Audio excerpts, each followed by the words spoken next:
That's leaning into God.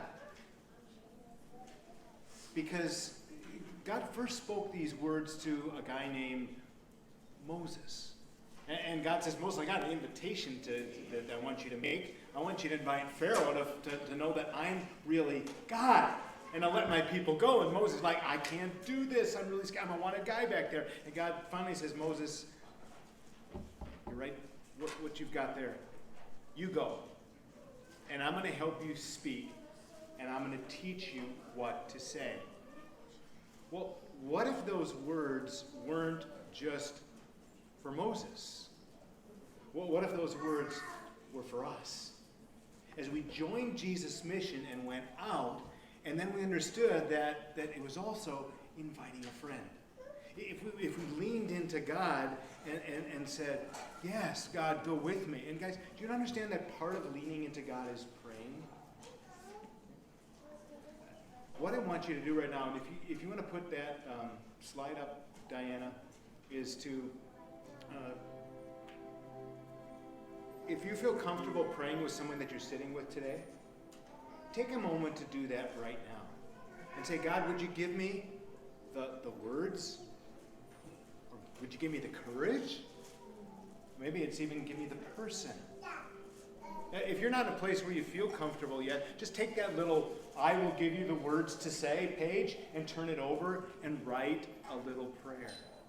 But I want to just take a moment while this music is going on behind to lift this up before God. We talked last week about being virtual partners, going 2 by 2 and praying as we're leaning into God and saying, God, I can't do this by myself. I need you, but I want to follow you.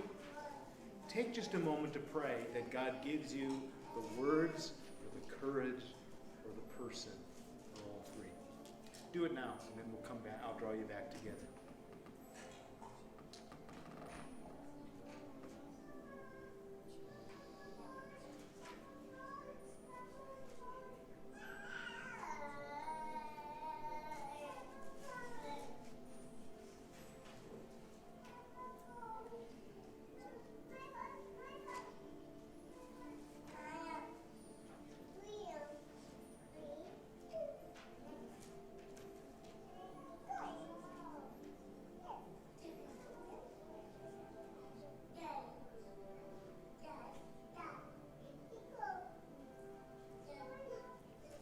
God, we're here today because you knew we needed to hear this message.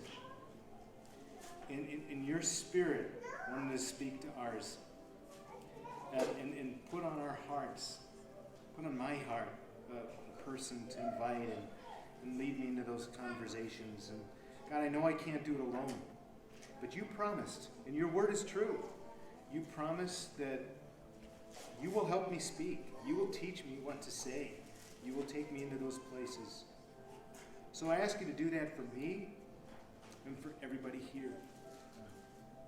Thank you, Jesus. As I go out and invite a friend. Amen. Okay, that's leaning into God. That's the first thing. But you can lean and lean and lean and lean and lean and never go. And that's not following Jesus. See, following Jesus is doing what he did here, which was, what did he do? Take the actions that we can take. As you're out with people, we talked about today, start with grace. Don't be the ugly Christian, or be the gracious one. Be the one who leads with grace even in uncomfortable situations, and then engage people in regular conversations. Just talk to people and listen to them and hear their heart and share with them and listen, and you're quiet and you ask questions and all those things. And then God opens doors, and when he does, do what you can do.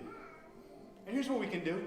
Remember I said at the beginning, we're going to learn from Jesus and his encounter with this woman how to do things that are going to dial back our uncomfortability scale and make it where, yeah, we can do this, and we can do it in a way that's not going to kill us, and that's actually not going to push other people away.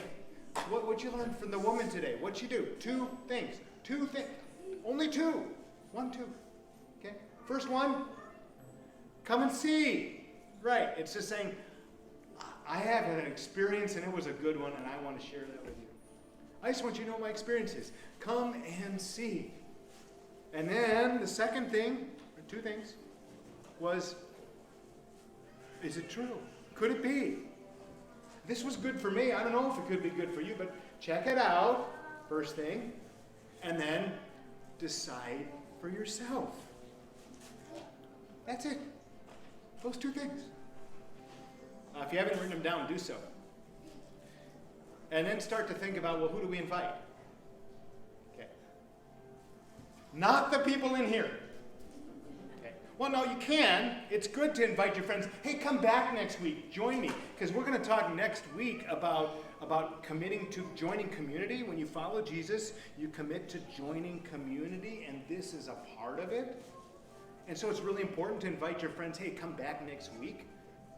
But when you're talking about inviting a friend, Jesus is saying, no, you go out there, and the best people to invite are people that you already know. They're people that you have a relationship with. You've already started conversations, because then the Spirit's already doing the groundwork, okay? And as you do that, but I'm going to narrow that even further.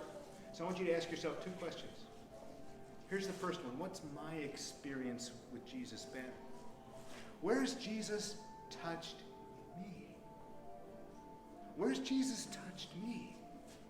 And it may be in a time, and a lot of times it's a place where it's been kind of a challenging time in life.